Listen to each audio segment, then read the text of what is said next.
Hi, welcome back to the Potsmoker's Bible. My name is Zion. I'm the author of the Potsmoker's Bible, which contains the prophetic book of Zion, where I get my name and authority. Now, this is the fourth part of the 19th chapter of the Potsmoker's Bible, which is the 16th chapter of the book of Zion. And today, we are doing part of the general reading. So, I'm just going to take up where I left off. Just as the Torah states, the prohibition of marijuana in 1939 created a population of drug users.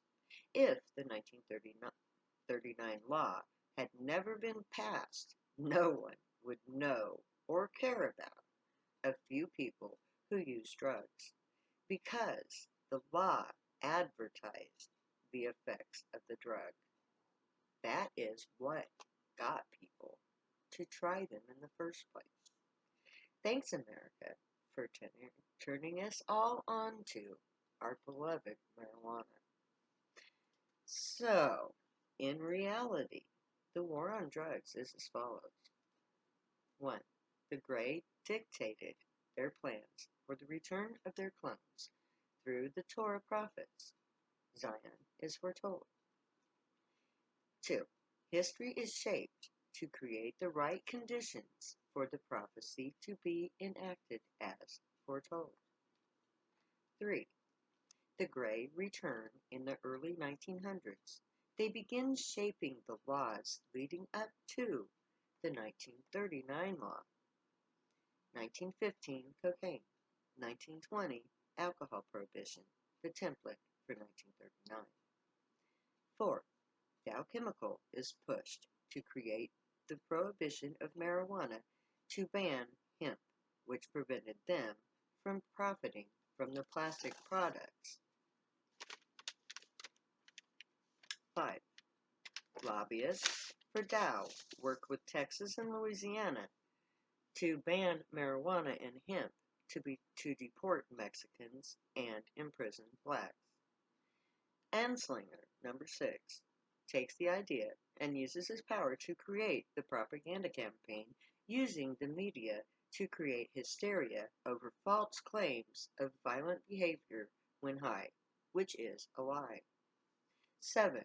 Prohibition of marijuana passes. The Greys' plan is set in motion. Fast forward to the 1960s. Number 8. The first true generation of Zionites appear, the hippies and flower children. They come together in protest of the war in Vietnam. 9. Nixon, president, creates the idea of a war on hippies as he sends troops to Kent State, where the first Zionites die in the public's eye. The war on drugs has begun. 10. President Ronald Reagan declares the war on drugs, officially creating the nation of Zion by a declaration of war against them. Wars are fought by nations, between nations. These nations are sovereign states. Zion is a nation because it is a state at war. No rightful citizen of the nation of Zion chose to wage this war. In fact, we have never even engaged in the war. No Zionite attack has ever been staged. No drug user has ever declared war on the state. We, who are the citizens of Zion by right of choice, choose to suffer rather than to return the violence. We didn't incite this war. We didn't do anything to justify the claims of the state. We didn't even exist prior to the war. We haven't fought back in word or deed. We try to keep a low profile. We don't try to wage this war. In fact, we meekly submit to everything the state chooses to do to us. I know that the state and all those who believe the state will cry foul at this point. They will justify their beliefs by citing all of the propaganda touted by the media. Sorry, Oprah, you were a pawn. And I say Bring it fucking on.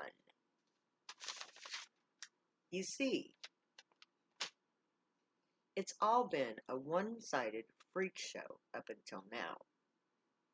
The media finds examples of what it thinks are my people in general, when in real life, these are the extreme cases. And if you listen to the true victims, you will hear the truth. My people are begging to be accepted for who we truly are. I have to ask all of you parents out there who have children who use drugs, why did you stop loving your child? How can you reject your own flesh and blood at the word of the state? Why don't you listen to your children's side of it? What changed? How are your kids different? Why do you reject them now? Do you truly love us?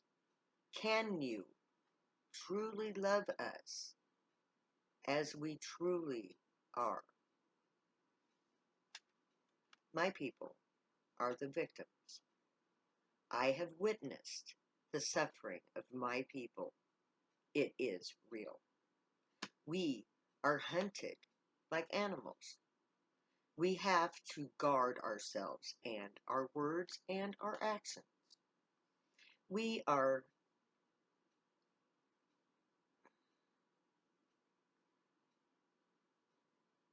scorned and ridiculed. We are told that we have a problem, that we are a problem. We are stripped of our property. Our children are taken from us. We are imprisoned, stripped of our rights. We can't get a decent job. We can't go to a doctor. How can you say that we are not victims? My people may be different than you, but when did that become a crime? But we may break true laws, but so does everyone else. We don't do anything to anybody. We don't harm you. We stay to ourselves. We work for a living. We pay taxes. We try to raise our families. So, really, how are we so different? What makes drugs dangerous? When you use drugs, all you do is alter your sensations. You enjoy the effects on your body. It is a good time. That is all it is. Unless, of course, it's medication. We use drugs to feel good, to enhance our emotional state, and we like it. When we get together, it is so awesome. So, what is so dangerous about having a good time? Any damage that we have done is to our bodies. When I do drugs, I harm no one but me. I know that doing drugs can damage my body. I know that it alters my mind. That's why I do it. And really, it is my choice. My body, my mind, my soul, my life. Who suffers from my good time besides me? Now, I'm not saying that overdosing on drugs or becoming addicted is okay. It's not. But drugs don't cause the problem. People who abuse drugs do so not to hurt themselves per se, but to numb the pain that they suffer. These people have emotional problems that need to be addressed. End the social causes of emotional damage, and you will end overdoses and the needs of addiction. No one should use addictive drugs unless they do so in a safe way. I have used different drugs. I was doing meth the first time I wrote the Book of Zion. The second time, I was in prison. Sober, totally straight. The book is the same basic text. My use of meth did not alter the book, but I don't recommend using addictive drugs because addiction is not viable. That being said, I will stand up for all who use drugs, even alcoholics. Drugs aren't the true measure of a person. Their personal conduct is. What determines their morality? If you use meth or cocaine, great, just as long as you do good and harm none. Drugs are party favors, the fuel of our celebration, the fireworks of our soul. We do drugs to celebrate life. Drugs aren't supposed to be life or death issues. Drugs are for fun. So, in essence, the state is waging a war against a minority group that it created. This minority group uses drugs to have a good time. The state, for that reason, has the right to take everything of value we own. Do they have the right to take our children from us and to use them to entrap us? Do they also have the right to imprison us? And can they consider deadly force acceptable? They introduce us to drugs. Before 1939, no one ever really heard about marijuana. Until the 60s, no one knew about what the government created called LSD. Meth was created by the Nazis in World War II, made popular by its media coverage. And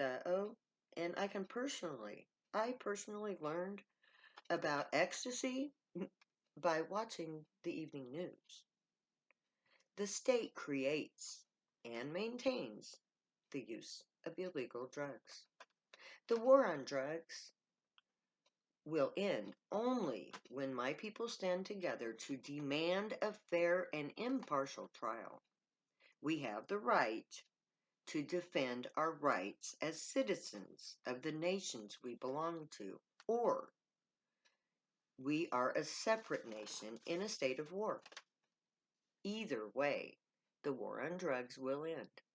If we were to win a trial, we could be exonerated by the facts that we are innocent, the victim of the state, as will be the case according to the Torah. Or we will declare our independence and engage in a war. But either way, the war will end. And here I'm going to stop. And we'll pick up where we left off next time and conclude the general reading of chapter 19 of the Potsmoker's Bible, which contains the 16th chapter of the Book of Zion. Until next time, may the gray watch over you, guide you, protect you, and keep you from all harm. May you always be worthy of them. May your words, thoughts, and deeds reflect truth, good, and light. May you always be happy and high. Know that I love you. Later, because I'll never say goodbye.